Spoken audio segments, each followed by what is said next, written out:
Ito number 1. Ayan o. Ayan itong dalhin yung 1 kilong humba. Ito mga kachapsoy. May nakakilala ba dito? Ayan o. Yan yung sasabi ko sa inyong chinchansu. Ayan. Nakabaliktad. O, basahin natin. O, ayan. Kating ko.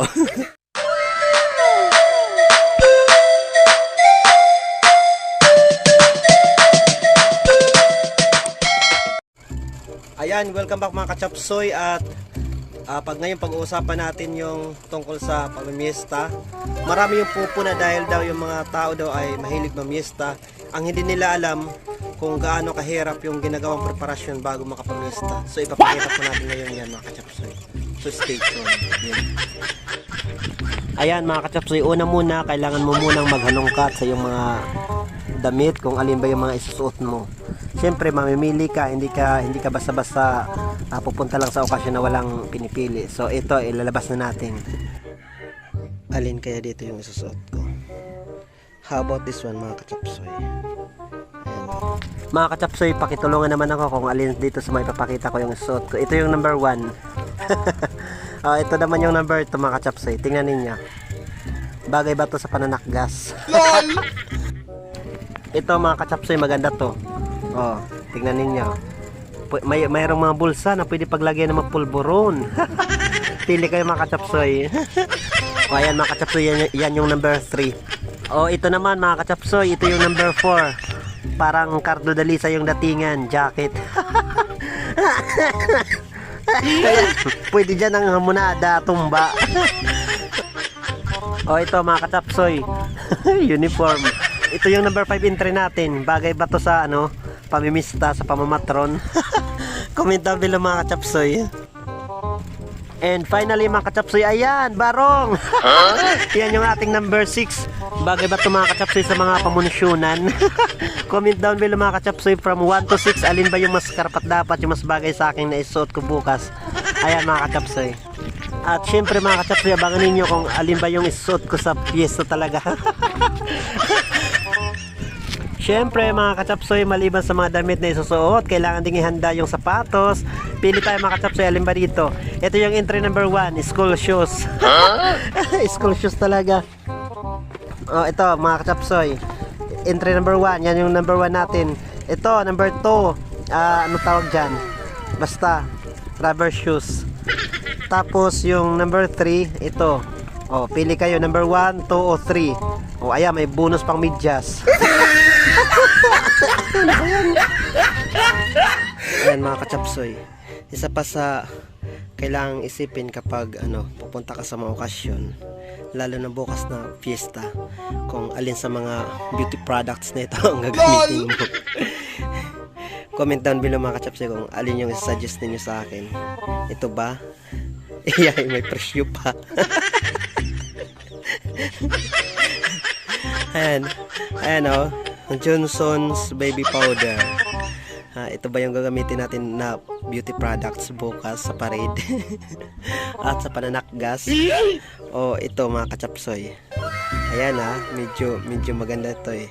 Magic cream, product from wag ko nang i-promote, wala namang bayad sa akin, basta magic cream ang pangalan.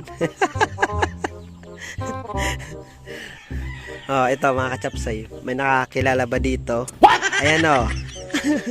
Yan yung sasabi ko sa inyong chinchansu. At saka ito, nako, pag itang ginamit ninyo mga kachapsoy, magmamapa kayo nito bukas. Tingnan nga natin kung gamit na. Oh, ayan ilang pahid pa lang. Sino kayang gumagamit dito sa bahay? Ako ba? O kaya ito mga kachapsoy, last.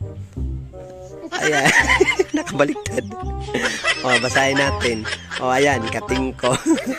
So, comment down mga kachapsoy kung alin yung gagamitin ko bukas sa pamimista, sa parade. Ito, number 1, Johnson's baby powder. Kahit anggal na yung gumagamit. Number 2, itong magic cream. Number 3, itong chinchansu. O kaya Number 4, itong kating ko. Comment down below mga kachapsoy. Ito pa mga kachapsoy. Ano kaya dito sa mga pabango ko yung gagamitin natin? Alin kaya dito? Ito. Nanganib na oh. Huwag natin i-promote. Lagyan na lang natin ng number 1. Mabango to eh. Ayan oh. Konti na lang. Number 2, ito. Lacoste. Doon na lang akakuan. Doon na lang sinika. Huyok. Oh, ito ba kaya? Wala na palang laman. Parang ano to, parang lalagyan ng alcomparado. Alin kaya dito mga kachapsoy? Ito yung Virginia Forest. Oh, itong Lacoste. Oh, itong ano mga kachapsoy, Eleuteria. Wala na oh, konti na lang yung laman. Oh, ito mga kachapsoy. Oh, ito kaya. Ang tawag dyan ay kaluaw. Ayan mga kachapsoy. Alin kaya sa mga gagamitin natin? Number 1, 2, 3, or 4. Comment down below mga kachapsoy. Ito pa mga kachapsoy. Alin kaya sa mga ipapakita ko sa inyo yung dapat natin gamitin bukas? Gamitin sa pananakgas. Oh, comment down below mga kachapsoy ha. Unahin natin to. Ito number 1. Ayan oh. Plastic bag yan. Maliit lang yan. Pero matibay yan. Kaya nitong dalhin yung 1 kilong humba. Ganda ito mga kachapsoy. Ito. Oh, ayan. Pang malakasang stripes. May laman pa oh. Yan yung number 2 mga kachapsoy. Yung pasimpleng pasimpleng bag. Ayan. Yan yung number 3 natin. Nako, maliit lang yan pero marami yung nalalagay dyan. Kadalasan nalalagay dyan yung mga kindi-kindi. Ito mga kachapsoy. Meron pa tayo dito. Oh, ito, ayan, eco bag. Oh, simple lang din yung ang lalagyan na to. Pero marami po yung maaaring mailagay dito mga kachapsoy. At syempre, kapag talagang yung makapal ka talaga. Ito, ayan. Magdala ka talaga ng bag na malaki. So, comment down below mga kachapsoy kung alin doon sa mga nabanggit natin. 1, 2, 3, or 4 yung dapat natin gamitin sa pananakgas. Akala nyo lang mga kachapsoy, madali lang yung pamimiesta, pananakgas, pamamatron. Hindi ang dami pang hinahanda. Kaya huwag ninyo husgahan yung mga namimista, namamatron, namumunsyon, na sinasabihan ninyo na matakgasin. At mahilig mag-sharon kunita, yung balutin mo ako. Dahil ang dami nilang ginagawang sakripisyo bago sila makapunta sa inyong mga kasyon. Kaya yan mga kachapsoy. Bukas abangan ninyo kami.